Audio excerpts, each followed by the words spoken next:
ओहुई अष्टमी व्रत कथा। इस व्रत को कार्तिक लगते ही अष्टमी को किया जाता है। जिस वार की दीपावली होती है ओही आठे भी उसी वार की पड़ती है।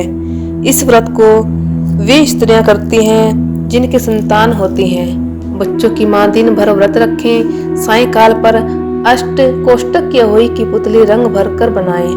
उस पुतली के पास सई तथा सई के बच्चों के चित्र भी बनाए, या ओहुई अष्टमी का बड़ा चित्र छपा हुआ मंगवाकर दीवार पर लगा लें तथा उसका पूजन कर सूर्यास्त के बाद अर्थात तारे निकलने पर ओहुई माता की पूजा करने से पहले पृथ्वी को पवित्र करके चौंक पूर कर एक लोटे में जल भरकर एक पटले पर कलश की भांति रखकर पूजा करें। ओहुई माता का पूजन करके माताएं कहानी सुने।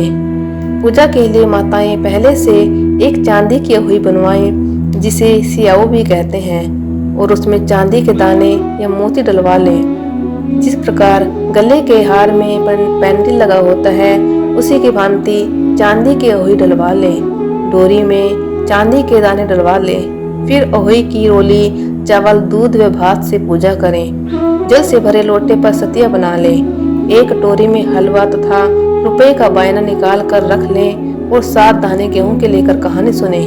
कहानी सुनने के समय ओहुई सेव की माला गले में पहन ले। जो बायना निकाल कर रखा था उसी सासू जी के पांव लगाकर आदर पूर्वक उन्हें दे देवें। इसके बाद चंद्रमा को अर्घ्य देकर स्वयं भोजन करें। इस व्रत के प्रभाव से ओहुई नाम की देवी प्रसन्न होगी और तुम उनसे अपने अपने पुत्रों की दीर्घायु मांगना। व्रत के दिन तुम कुंड राधा में स्नान करना। ओहुई अष्टमी की कथा। प्राचीन काल में एक साहूकार था जिसके 7 बेटे और 7 बहुएं थी।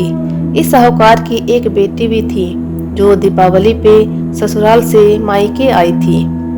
दीपावली पर घर को लीपने के लिए 7 बहुएं मिट्टी लाने जंगल में गई तो ननंद भी उनके साथ चली गई। साहूकार की बेटी जहाँ मिट्टी काट रही थी उस स्थान पर सियाहू अपने 7 बेटों के साथ रहती थी। मिट्टी काटते हुए गलती से साहूकार की बेटी की खुरपी से की चोट से सियाहू का एक बच्चा मर गया। इस पर क्रोधित होकर सियाहू बोली, मैं तुम्हारी कोख बांधूंगी। सियाहू के वचन सुनकर साहूकार की बेटी अपनी 7 भाभियों से एक एक कर विनती करती है कि वह उसके बदले अपनी कोख बंधवा ले। सबसे छोटी भाभी ननद के बदले अपनी कोख बंधवाने के लिए तैयार हो जाती है। इसके बाद छोटी भाभी के जो भी बच्चे होते हैं वे 7 दिन बाद मर जाते हैं।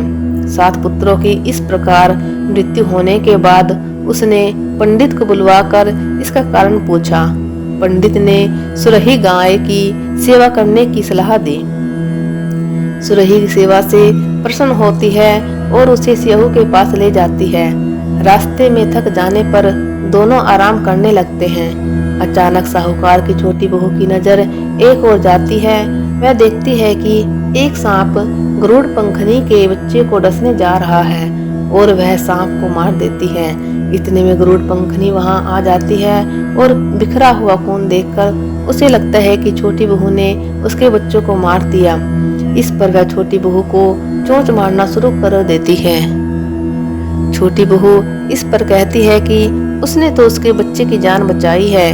गरुड़ पंखनी इस पर खुश होती है और सुरही सहित उन्हें सियाहू के पास पहुंचा देती है। वहां सियाहू छोटी बहू की सेवा से प्रसन्न होकर उसे 7 पुत्र और 7 बहू होने का आशीर्वाद देती है। सियाहू के आशीर्वाद से छोटी बहू का घर पुत्र और पुत्र वधुओं से हरा भरा हो जाता है।